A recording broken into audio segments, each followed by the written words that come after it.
Hello and welcome back, everyone. Scootsy16 here with another episode of the Chem Lock League with the Tundras here, our new franchise, and we are sitting at 4-6. It's been an up and down year for us. It does not look like it's going to get any better, although we do have a good matchup in front of us here today as the Tundras will be bringing Wuri Acosta to the mound. She got her first start last time. She ended up getting a win, but she gave up 3 runs in the first and then settled down afterwards. On the other side will be the War Wagons from the Fire Division. Bringing Israel Cameron to the mound. Has Tier 2 crossed up. Not very good attributes and a 3.86 ERA. But as you know, if you've been following our series so far, we seem to struggle, well, really against any pitcher, but truly against those terrible pitchers. So we'll see if anything changes here today. I did set the lineup before the video started, and we are going to have Trampleson move up to the leadoff spot for this game. We don't really have a true leadoff person, so we'll see what she can do in that spot.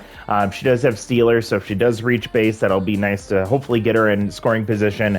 She can't really do much worse than anybody else that's been in that spot so far.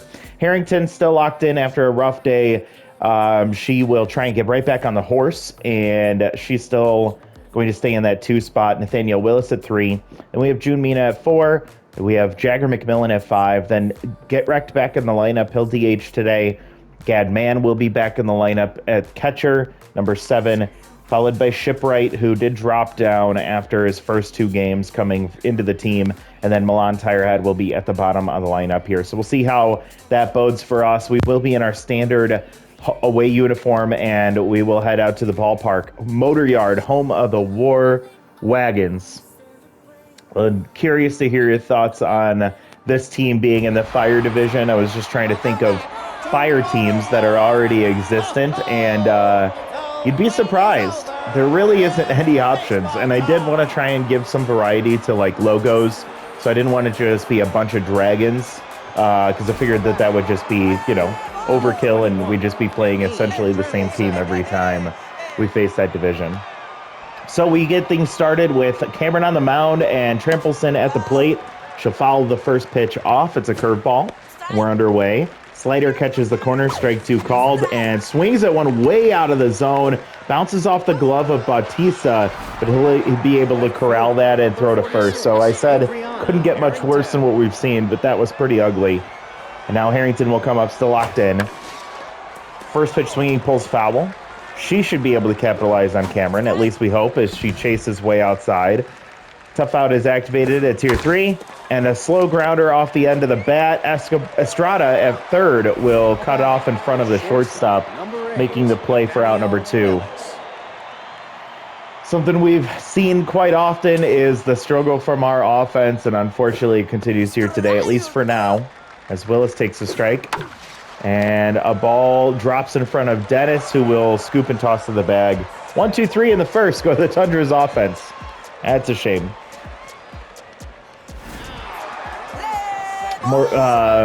Wuri Acosta got brought into the team as a recent move. And again, in that last game, she gave up 3 runs in the first and then played really well afterwards. Barnstormer will be her first challenge. He's locked in, batting .333 on the year. Great attributes, and she gets him to ground out to short. That'll lose his mojo back to neutral. And now Princeton Estrada comes up, third baseman, batting .200, no home runs, 5 RBIs, solid contact, about average power, below average speed, and he'll loft one into left field. Getting over to that is Harrington. Camped for a while, and she'll call that for out number 1. 2. And here comes Gander McUtters. This was a popular name during the shuffle draft. Tense today with Tier 2 consistent and Tier 2 sprinter out of the box. She'll ground to short. Willis throws it in the dirt and can't make the play as Tirehead. That's going to be an error for Willis. And what would have been a 1-2-3 inning to match Cameron ends up allowing a runner to reach first for Maximus Alonso. He'll probably make us pay as he sends this one to deep left field. Harrington right up against the wall will catch that one. So she can make the plays on the defense as well as offense. She shows it right there, and we managed to get out of it despite the error. Number 52, Willis, that was a disappointing throw. June Mina will come up batting 269. Nothing else happening for her this year. She's definitely next to be kind of on that chopping block, but we don't really have many options left in the free agent pool unless we're just going to go for broke. But even then, she takes strike 3 looking as Cameron gets pumped after the first strikeout of the day. Second strikeout of the day. My bad. God, our offense sucks. This is so embarrassing. See a pitcher like this just run through our offense like this. McMillan comes up. He's been doing fine, batting 250 with 1 home run and 3 RBIs on that home run. And he grounds to second. Easy play for Barnstormer, and Cameron gets a mojo boost. Number 13, Amos Getrect. So Amos Getrect had a day off. He comes back batting 182 with 1 home run and 2 RBIs. First pitch, pop foul, out of play. Ball inside, almost hits him. He dodges that one. Ball in the dirt here. 2-1 count for Getrect as he grounds off the end of the bat to Barnstormer. No solid contact from our team through 2 innings. Cameron just making us look like fools out there. And speaking of Cameron, look at that. That's why he's on this team. Locked in, batting 348 with no home runs and 2 RBIs. He is DHing as well as pitching. Sends the first pitch to deep left field. This one's right up against the wall. Harrington will watch it fly over into the bullpen of the War Wagons, and he helps his own cause. First home run and 3rd RBI of the year.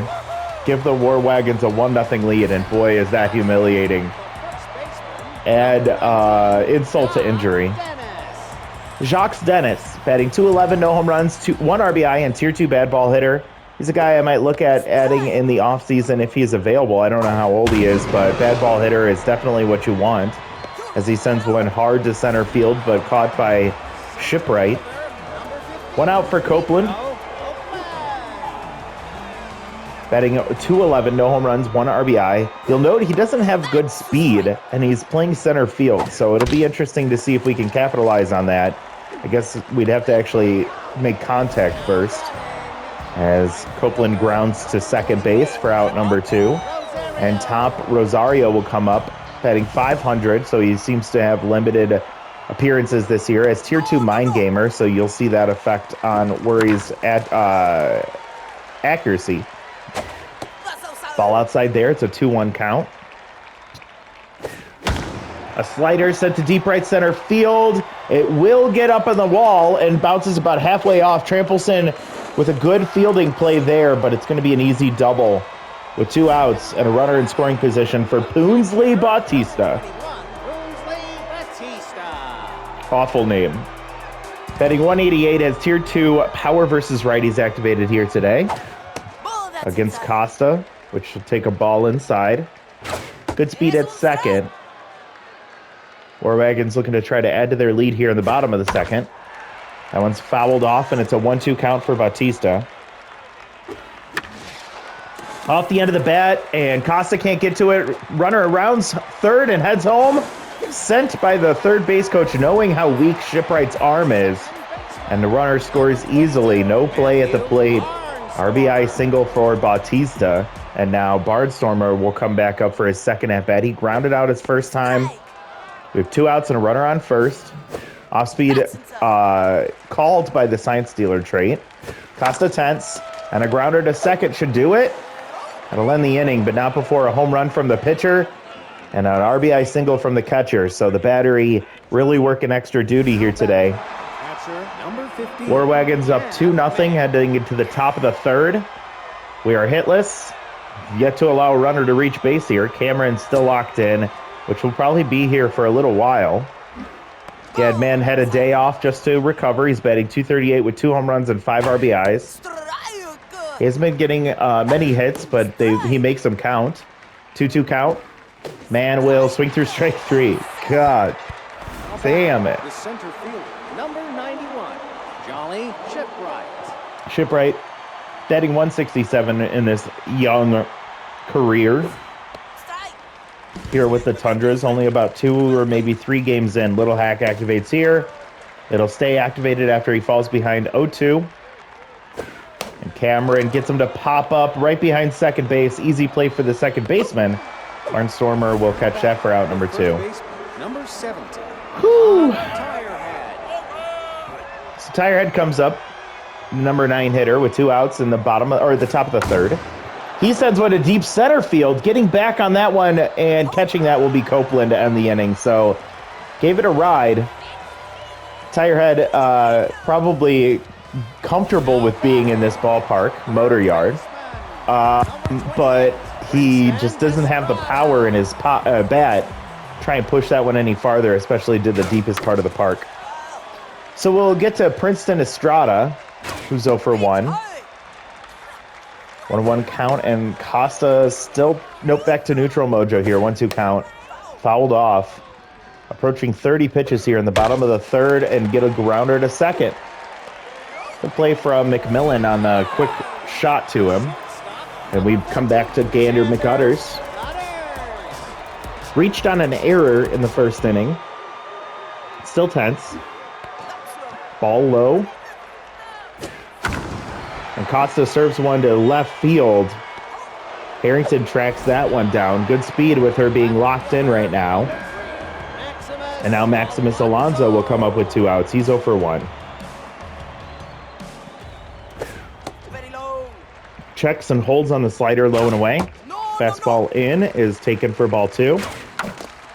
And that one catches the corner, but it's fouled off. 2-1 count with 2 outs. Ball high, good spot here for Alonso.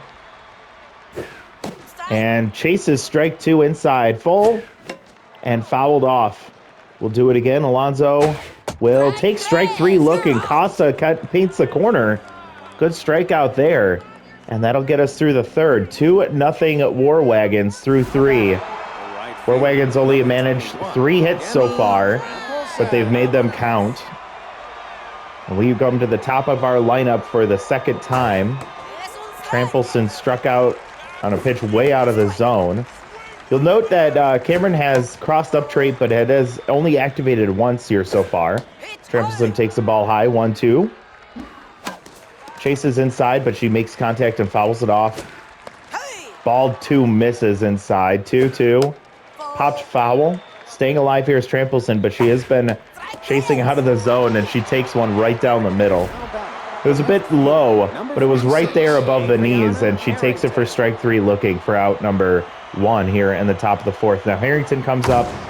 She hits one to left or right center field. That's going to get down and roll to the wall. She rounds first, heads to second. Rosario comes up with a weak arm. She's going to think about 3, but she holds. So Harrington back on the horse as she was hitless in the last game. She grounded out in her first at-bat, but here she hits a double. She's now in scoring position for Willis, who grounds immediately to the shortstop. Harrington has to retreat back to second. An unproductive out from our shortstop, who remains tense. And now Mina comes up 0 for 1. 2 outs, runner on second with great speed. Mina's first pitch is fouled off. Cameron's still locked in. She chases one out of the zone. She fouls it off, but it's 0-2. Slider just misses inside. And a ground ball through the right side. Coming to third and will hold. Rosario got to that one pretty quickly.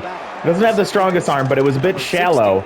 Mina comes through with the base hit. Now runners on the corners for Jagger McMillan. High pressure situation now as Cameron's still locked in. He's getting close to the end of his day at 45 pitches, but he gets McMillan to pop up on the first pitch. Shallow left center, an easy play for Copeland. He'll call off the left fielder. And the only opportunity we've had so far today gets squandered. Harrington just really has to feel like she's doing this all on her own. She's stuck at third base, and Cameron will come up, still locked in. He hit the home run to get the scoring started for the War Wagons. Trying to do the same. Great contact, not much power, but he really got it on the barrel. And of course, we're going to see Costa get blasted. That one looked like it got her in the nether region, so she loses mojo. Thankfully, it's not an injury. We'll see how bad this is. She's down to rattled. They're going to keep her in. And Cameron has great speed at first, but a grounder right to Tirehead. And Willis, even with the noodle arm, will get the double play. Good play for the first baseman and great response from Worry Costa. After getting blasted below the belt, she gets her... Nope, her mojo's going to retain at rattled for now. And coming up is Copeland, who's 0 for 1. And, oh, man, what a play from Costa. She reaches out and snatches that out of the air. So she gets hit in the gut. She loses her mojo down to rattled. She responds with a ground ball double play and then catching a liner coming right back at her to get out of the 4th inning. Our offense needs to get going, but Get Wrecked is going to ground a third on the first pitch, and Cameron will gain mojo again. Is he now on fire? As Gadman comes up 0 for 1. High pressure now. Yep, Cameron's on fire. And Gadman sends one to deep left center field. That one is going to get down. Hits the warning track, bounces off the wall. He heads to second base. Alonso will come up throwing to the cutoff man, but will have a runner on second with 1 out for Jolly Shipwright. And now max pressure. And we'll see if we can at least advance the runner. I'd love a base hit here. Love to have a runner in scoring position with still just 1 out. Back to locked in. And a base hit through the right side, so Shipwright comes through. And we will have runners on the corners with only 1 out. And that'll bring us to Milan Tirehead, who did hit the hard hit ball in his first at-bat to deep center field. If he pushes or pulls this one in a max pressure situation, he may be able to push this one out. Betting 222 now. Could be a big moment for the recent newcomer playing first base today. Utility man trying to make a name for himself. 1-2. He'll take a ball low. Still only 1 out, and Cameron's still locked in. And pulled foul there. The curveball dropping out of the zone, but he makes contact. Swings through, strike 3. Top of the zone at 90 miles an hour from Cameron. He has no velocity, but it doesn't matter, as we saw that Tirehead could not catch up to that. They take this time to turn to one of their aces in the bullpen, Gustav Graham, who's locked in. First pitch blown past Trampelson. She chases strike 2. With 2 outs and runners on the corners, Trampelson will foul off. Gustav with a 1.13 ERA, 1.00 whip, and 11, making that 12 strikeouts as Trampelson goes down. And another squandered opportunity as we've now tied the War Wagons in hits, but still down 2-0. We drop to the bottom of the 5th. Rosario had a double earlier today. Costa still rattled, and Mind Gamer is activated as that one goes past Costa and into center field. Leadoff single for the War Wagons. I don't know why we still have Costa in this game. And Pudsley Bautista ended up scoring that second run of the game, or knocking in the second run of the game. Rosario at first here, infield a double play depth. Bautista grounds in front of the plate. Man will have to go to first as it squirted past him. Just a little too far out of the way to try and make the quick throw to second. Runner advances, works like a bunt, and there's 1 out. Runner on second for Matthew Barnstormer, the leadoff man, who's 0 for 2 today, but in a great spot with Costa still rattled and getting tired over 50 pitches now. We should have pulled her already. She gets a strike over there, 2-1 count. And off the end of the bat, pulled foul. It's 2-2 with 1 out. Sign stealer activated, ball in the dirt. Doesn't get him to chase. Full count. And lofted foul out of play. We'll do it again. 55th pitch from Costa. Is a grounder up the middle. Slow roller into center field. Shipwright will try and go home, but it's going to get... Nope. We saw him heading to second base, but we didn't cut it off. And the runner scores, and Barnstormer advances to second. So we'll continue the little carousel here as Costa finally gets pulled for Alan Booth, who's been incredibly overworked this season. We have yet to see Ashlyn Fry. Runner in scoring position with 1 out for Princeton Estrada. And Ellen Booth, who has been settling in as of late, batting or with a 4.05 ERA. And that ball goes off of the glove of Gadman, gets away from him, but he gets to it quickly, and runner holds it second. 3-1 count. Estrada lines one into center field. Shipwright will come up throwing. Runner will head home, and it's not cut off. It bounces off of the mound, and it slows the ball down so the runner scores. That run does credit to Costa. Runner on first is now Ellen Booth's responsibility. And man, I hate this manager of this team. I don't know what to say about it. Runner on first with low speed. Gander McUtter still tense. Booth struggling to hit the strike zone. She gets a strike there, 3-1. Fouled off, full count. Booth already at 10 pitches in, and she's exhausted. And she gets the strikeout here against McUtters. 2 down now for Alonzo, who has Tier 2 choker in 0 for 2. Choker not activated here in a medium pressure situation. First pitch high. She's just wasting her pitches here. Ball inside. 2-0 count for Alonzo. Right down the middle, taken for a strike. Bottom of the zone, diving play from Willis. He's not able to get to it. And that's going to be a base hit. Runner holds it second. 2 on, 2 out. As we turn to Israel Cameron, who's 2 for 2 with a home run and a single. No longer pitching, but he is still locked in. And Rally Stopper is activated, but Ellen Booth is exhausted, as we've said a few times here. She's made so many appearances so far. She gets ahead 0-2. Trying to shut the door, and he fouls one off, staying alive. Misses inside, doesn't get him to chase. Low and away, it tails away from, oh my God. Willis with a slow roller off the end of the bat of Cameron's bat, and he's flying down the line, so the only play is at second. Willis takes his time, and runner slides in safely, so we then turn from Booth to Christensen with bases loaded, all Booth's responsibility. Christensen has Rally Stopper. This is his first appearance with us. Bad ball hitter at the plate in Dennis, who's tense. This essentially, with a 4-0 lead, doesn't matter, but still we want to limit the damage. 2-2 count, and Dennis fouls another one off.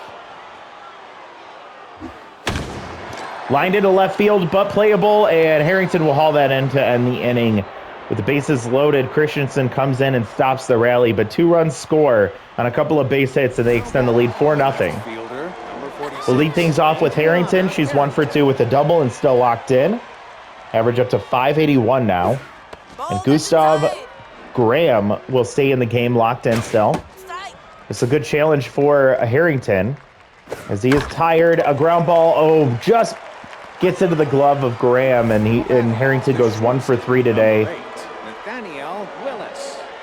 Not really a good showing after she just got a huge 7-point contact boost. And now Willis comes up. He's tense, had a really rough day here today. Pulls one foul, he's down 0-2. And lofted to second. Easy play for Barnstormer, out number 2. Last chance for the Tundras here in the top of the 6th is June Mina, 1 for 2. High pressure. Should have base hit in her last at-bat into right field. This time she grounds to second, and that'll end the game. We really are embarrassing, aren't we? 4-0. We got hits from Harrington, Mina, Mann, and Shipwright. That's it. War Wagons get a home run from Cameron, their pitcher. A couple of RBI base hits from Barnstormer, Estrada, and Bautista. Pitching-wise, Costa gets a loss here. 4 1/3, giving up 6 hits, 4 earned runs, 1 strikeout, 1 home run. Honestly, I believe she should have been pulled sooner and brought in anybody else other than Ellen Booth. And I think she got a bit hung out to dry, especially after she got hit and managed to get out of that inning. They really should have pulled her at that point. Really unfair for her. Ellen Booth comes in. She's just getting overworked. She's tired. She gives up 3 hits. She gets 1 out, and then she passes it over to Christensen, who gets the last out with the bases loaded to save Booth from having a worse ERA. On the other side, Cameron had himself a hell of a day. He's a terrible pitcher, but he gets a home run. He also gets the win, going 4 2/3, only giving up 4 total hits and 5 strikeouts, and then Graham gets the save. He shut us down, going 1 1/3, getting 1 strikeout and nothing else. His 3rd save of the year. Cameron, number 1, Rosario, number 2, and Barnstormer, your number 3 player. Cameron, I didn't realize was 3 for 3 today, so it is what it is. We are nearing the end of the season, and I think that that's a good thing, because really know how much more of this I can bear to watch, as it's just so frustrating to watch us continue to struggle. Let's see what happened since that last game ended. We'll skip ahead. A lot happened here. Okay, so development for Ellen Booth, a chance to lose Metalhead. I'm totally fine with that. We want to take that development option. Let's see. Pop Ware gets dropped. Caleb Blackburn gets brought in. Popware, 22 years old and volatile, isn't that big a deal. I could look to bring him in as a young, developable option. Swoops make a move. The Streamliners drop an aging reliever. Christensen loses 1 speed, doesn't matter. Ashlyn Fry loses 2 contact, doesn't matter. Reef Killer loses 2 power. It is what it is. Nathaniel Willis loses Dive Wizard, so he's regressing hard after a hot start for us. A catcher at 23 years old in Liliana Houston. Not a good arm, but a cheap option we could consider bringing in. 34-year-old workhorse in Nox Santiago. Probably won't go that route. Development for Shipwright, no thank you. 3 contact gain for Demi Trampelson. That's nice to see.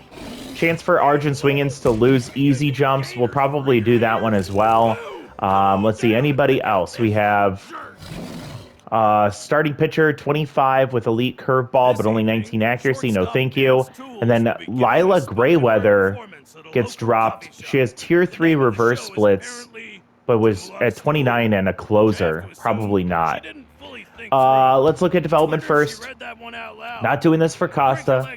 We will do this one for Arjun Swingins, but I'll probably wait a game for that one. Actually, you know what?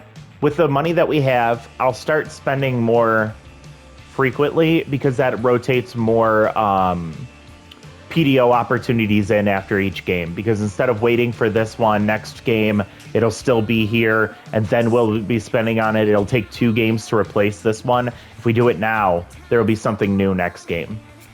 Plus, this will be gone. This one potentially will be gone. We're going to pay for this one in just a second as well. This one might be gone. And then this one will probably stick around, but we're not going to pay for that one just to get rid of it. I want to save some money. I want these to be meaningful upgrades. So let's see if Arjun Swingins can get a boost to his accuracy, along with maybe getting rid of that bad trait and gaining a new pitch. We get the 2 accuracy. A chance for 5 more. We won't get that. Chance to lose easy jumps. Not going to happen. And a new pitch will not happen either. So he gets 2 accuracy. That's a shame. Ellen Booth gets 3 junk, 1 accuracy, loses 1 velocity. Chance to gain more junk. She'll get that. So make that a +5 for her junk. And she won't gain the boosted accuracy. Does she get rid of Metalhead? She does not. I guess that's fine, but it's such a niche trait. So 5 junk and 1 accuracy with the cost of 1 velocity for Ellen Booth. I love that. She's now up to an A-. Love her development. And the rest of these are going to stay. I will probably at this point, let me just look at the standings really quick. So we're at 4 and 7. The Foresters and Rakers are at 7 and 4. We have 5 games left in this season. While there is a chance, I don't see how we have any opportunity to make it to the playoffs. We're 2 games back of the Burners and the 3 games back of the Rakers. I want to say I'm going to throw in the towel. So at this point, what I'm going to do is I'm going to look for any cheap option that we can bring in. So like Aubrey Mephisto here, we couldn't just because of the scholarly. Yeah, because we only have room for 1, and it's right now Chip Morgan or Norman. Excuse me. I'm either looking for young or cheap. Angelica still above her price point, so we couldn't make that move anyways, even if we wanted to bring in Mephisto. Let's, I guess, look for young players. So Cardoso Hayden, 22. He's at his price point, but he's scholarly. Is he cheaper than Norman? So that's a 1-for-1 move, so we can make this move no matter what. Having Choker, I don't care. We lose a little bit of arm and fielding, but that's fine. I'm going to make this move, and it's just a slight change, but we get younger, so there is a chance for a little bit of development for him. And quit looking at me, Ian Hackett. We're not bringing you back, dude. I'm sorry it didn't work out. We do have Madison Rowland here, so I'd be looking to get rid of her as she's 34 years old. So, what are our options? Oh, let's see. Rowland is crafty, so if we can just do a 1-for-1, that would be easy. So, Mallory Hiker, she's 28. We already looked at Mephisto. Oak Gallegos. Hiker Vang has Stealer, but is disciplined. Greg Flowers, nope. Mephisto, and then Damari Morse and Mallory Hiker. So right now we can't do a 1-for-1 because it wouldn't make sense to bring in Hiker at the price that she's at anyways, because it's essentially the same amount. Yeah. But if we can make maybe another move that'll allow us to correspond with bringing in somebody like this really cheap Gallegos, I'm willing to bring in an older player if they're super cheap. So competitive here would lose a crafty, so if we were to replace a competitive player with a crafty player, then that could be an option for us to consider. So yeah, this is really hard to do because the chemistry makes this incredibly difficult. Let's look at who we can get rid of for either June Mina or Nathaniel Willis. And what you'll notice here, so Jagger can play short. And again, we're not really worried about wins at this point. Pumice can play short, and Get Wrecked can play short, so I might start putting him there. Which means that we don't need a shortstop specifically to replace Willis here. And that's good because the only shortstop option that's available is Leon Escobar. So we're not going to be bringing him back. I guess we could bring him back. He is right below his price point now. We couldn't do that just because of the chemistry. So, what other options? We could bring in someone each. Do we have any young players here? We have Elias Jackman. Spirited, High Pitch, and Bunter. Two worthless traits for us. Waylon Greer.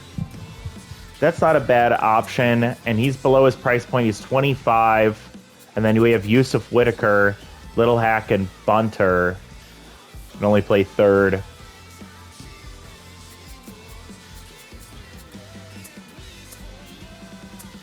So we saved 4.8 to bring him in to replace Willis. Willis is worn out his welcome with us. Doesn't get worse than where we're at right now. So yeah, let's make this move here. We free up some more money. All right, next, we want to get rid of June Mina because of how expensive and worthless she has been for us. So we have a crafty third baseman, and we just brought in a third baseman, so we don't necessarily need a third baseman. We just need an infielder. So we have, again, Hiker. We have Waylon Greer. He's 25, so I would definitely consider bringing him in. And Dariel Marshall is too expensive right now. So yeah, let's bring in Greer here to replace June Mina. And essentially we have a team full of second basemen at this point. Second.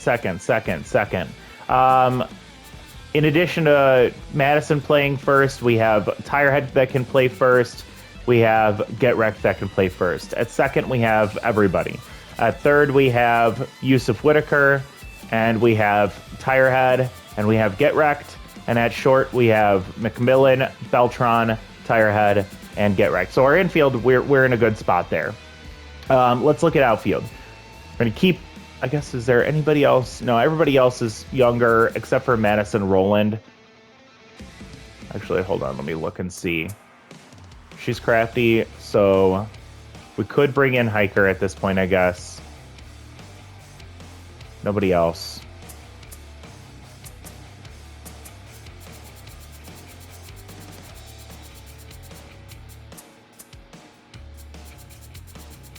We could bring Gunther Sardines back, but he's too expensive now. That's the only crafty player in the... Well, let's do this for now, and I will look at a different option. So we're going to get rid of Roland. We're going to bring in Hiker. We're going to save a little bit of extra money there. And then we are going to potentially look to see if we can bring in somebody else to gain crafty, maybe on the pitching side, so that we can get rid of Hiker for someone who's not crafty. Outfield wise, we have Harrington, we have Shipwright, who's at 4 million, and we could get rid of him. I'm definitely not looking to see him future state, but we don't have to get rid of him. To me, Trampleson, we could get rid of her too. And Turf Reef Killer, again, is just there for the chemistry. So let's see what options we have in free agent C. We have Dax DeLeon as 20 or 35. Let's see. Johnny Holloway is 21, but he is scholarly, so we can't make that move. We have Pop Ware, who just got dropped, so he's well above his price point. We have Landon Rios with bad ball hitter, so could bring him in. He's still well above his price point. Emily Hubbard is 22. She's spirited. And we could bring in the wife of Arjun Swingins, Adelina Swingins here. She's spirited as well. So Hubbard's cheaper. What option could we consider here? Not going to get rid of Get Wrecked here. So we can't do anything there unless we got rid of a different player and brought in a spirited somewhere else. We'll have to come back to the outfield. Pitching-wise, at this point, we are either just looking to relieve some salary or get younger. So Costa, she's been fine, but she's not going to be a future piece, and so we aren't competing. I'd look to get rid of her. Colorado, I'm fine with keeping him around for now, as it could potentially be a part of our future, at least for a little bit. So let's see if we can replace Costa here with a starter. Potentially younger. We have Case Barnett, disciplined, no thank you. Naomi Quinn is scholarly. Lando Frigate is competitive.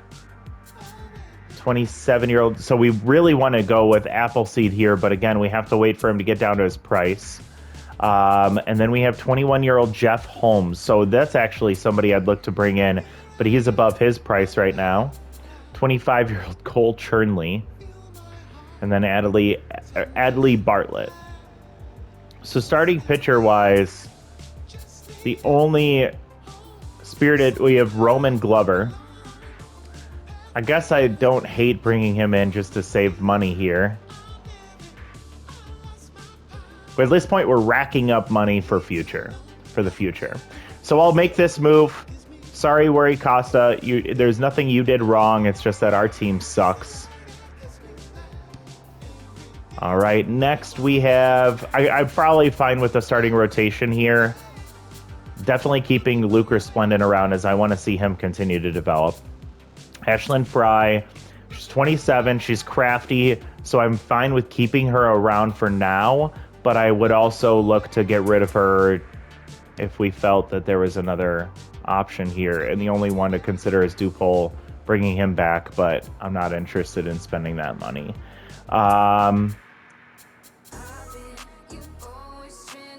You know what I can do? I will for sure make this move. Les Christensen out, Instante Day in.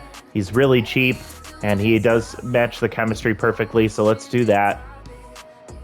And then everyone else is either younger or cheap. I will say let's take a look at what our options are here for Fry. And truly, it's just Rust and Graham here. So at this point, with us being 48 million in surplus, I'm fine with keeping Ashlyn Fry. It's not a big deal. We haven't even seen her pitch yet, so we don't know whether she has any potential or not, because for some reason they are just hanging on Ellen Booth to come in every opportunity. We don't look at Quincy Heath. We are healthy. We have not even seen Ezra Wong yet. So, or maybe once, but yeah. We just made a lot of moves. This team sucks right now. We're going to get worse, unfortunately, but at this point, truly the goal is for us to continue to develop the couple of players that we want to see as part of our core, see if anybody else shows up to be a part of our future, and just get through this season as quickly as we can. So a lot of moves. A quick recap in case you, if you weren't able to follow along.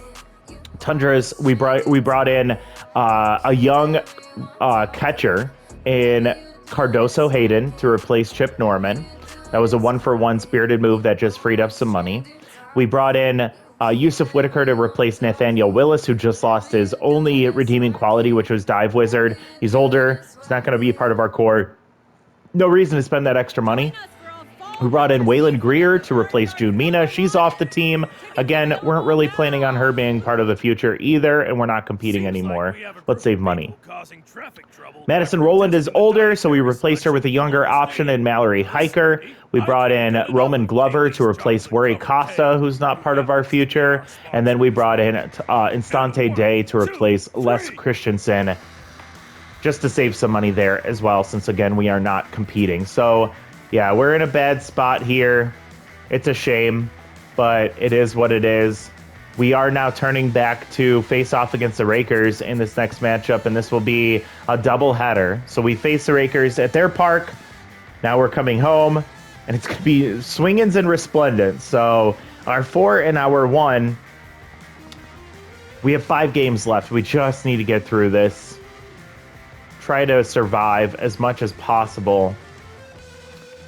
And then we'll figure out where we go from there. So thank you so much for watching. Let me know what you think about the moves. Do you like the idea of freeing up some more money? Again, do you have any players that you're like, please don't get rid of them, they're my favorite? Let me know in the comments down below. Please, if you have not done so already, like the video. Subscribe to the channel if you wish. And I would encourage you to let me know if you have any other ideas for content on the channel, as I am looking to explore a few different ideas and would love your feedback on what else you might watch from me. Thank you so much for watching. We'll see you all next time. Bye, everybody.